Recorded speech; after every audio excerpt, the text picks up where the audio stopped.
What's up mga patids kalatropa? Update ko kayo sa mga breed natin ngayong summer, BBCM pang summer natin mga.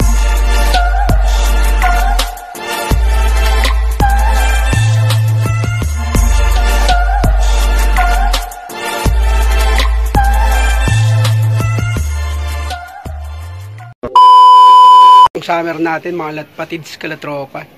Ang problema, merong kaso. Mga jet fighter natin tumayo.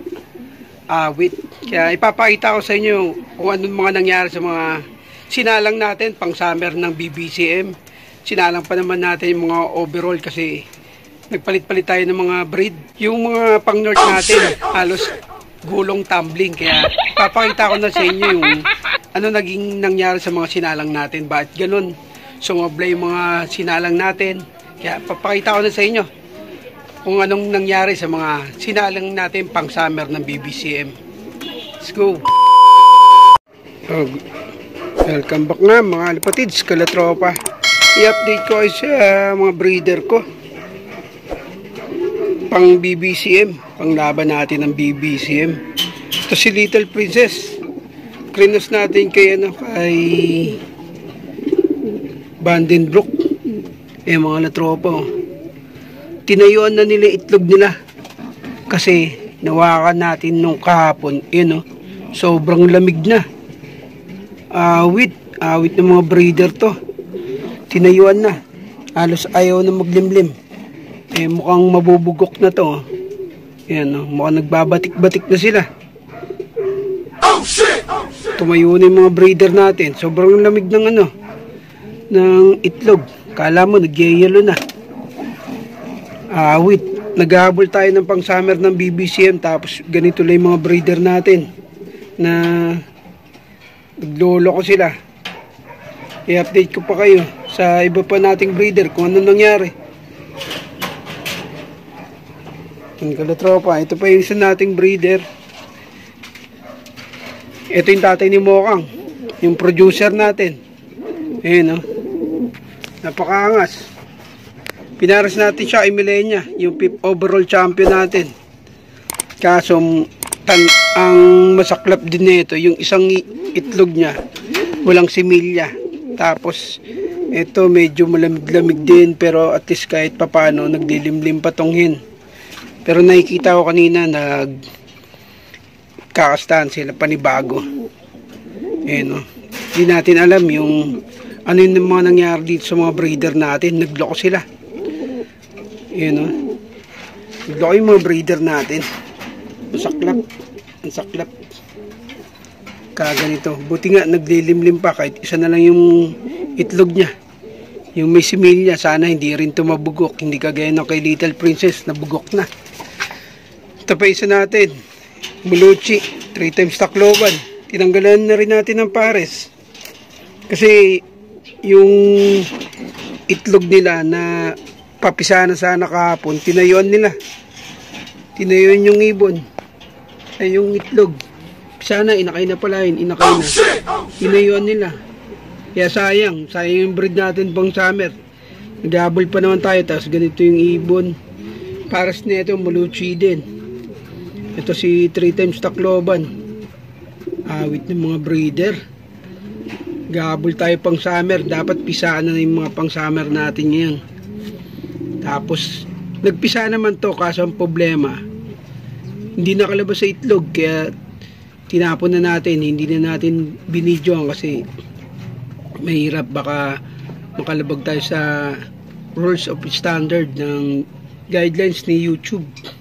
Kaya hindi na natin pinakita.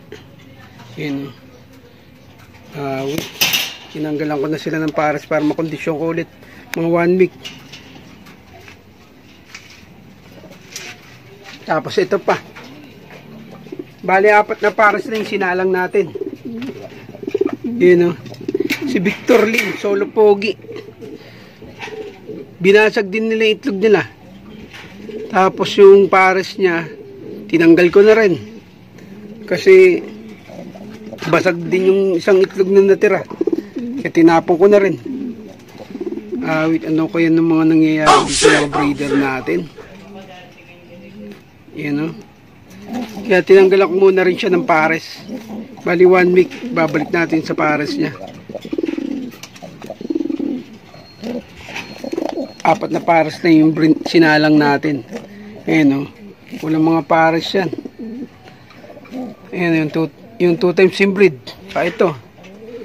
Ito medyo tinamaan to ng ng adeno. Pero napagaling na natin. Napagaling na natin yan. You know, medyo wala siyang iling.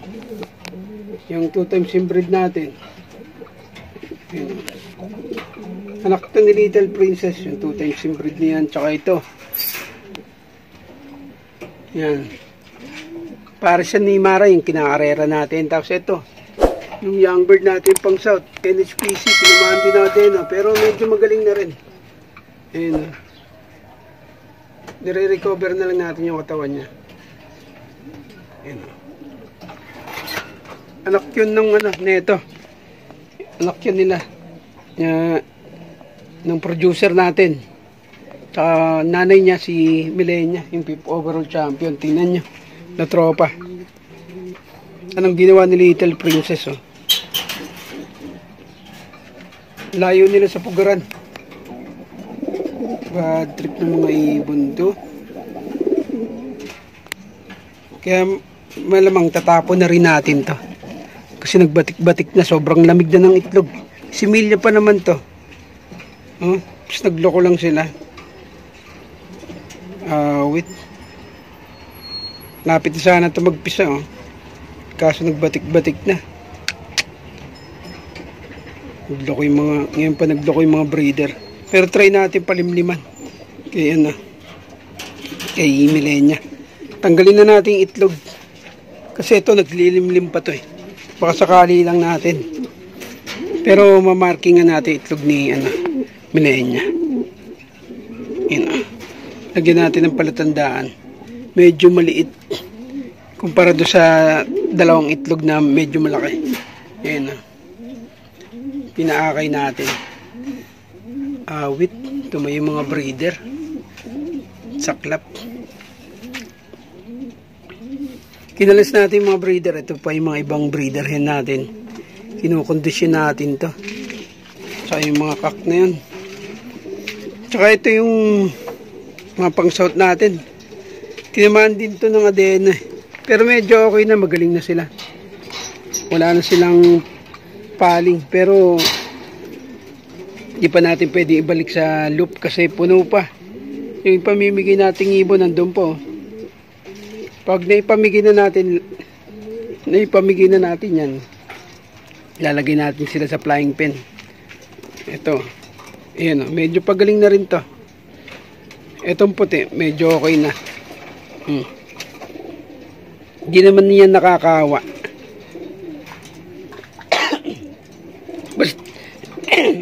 Basta yung tubig nila, hindi magkasama. Yan o. Medyo magaling na tong puti. Itong isa, hindi pa. Medyo malala pa. Pero hanggat kumakain yung ibon, walang problema pag mga ganyan. Tingnan mo to. Full recover na. Galing na rin. Kaya next vlog, iba-vlog natin yan. Yung paano ko to pinagaling yung ibon na yan. Yun mga alatropa. Yung mga sinalang natin, halos nagloko lahat. Pero okay lang yun. Kukondisyon na lang natin ulit. Mga 1 week. Tapos pagsasama-samahin natin ulit sila. Para yung mga sinalang natin na mga nagloko, meron pa namang isang breeder sana mapisa ni Milenia yung itlog ni Little Princess pang BBCM natin. Dapat sabay-sabay na natin yung pang north natin na breed. Kaso ang problema natin, yung mga breeder natin wala pa sa kondisyon. Tapos yung iba, hinugot natin. Update ko na lang kayo ulit sa susunod na salang natin. Sana paitlog kagad tayo kasi baka mali tayo. October na. Kaya sana makabol yung breed natin pang summer kasi ang daming magagaling. Kaya kailangan natin salang yung mga overall champion natin pang sagupa doon sa kanila. Yun na lang mga alatropa. Kaya pa-like and share na lang. Kaya huwag niyong kalimutan mag-like and share and subscribe. Hanggang sa muli, kalatropa. Peace, your brother. Subscribe. Bye!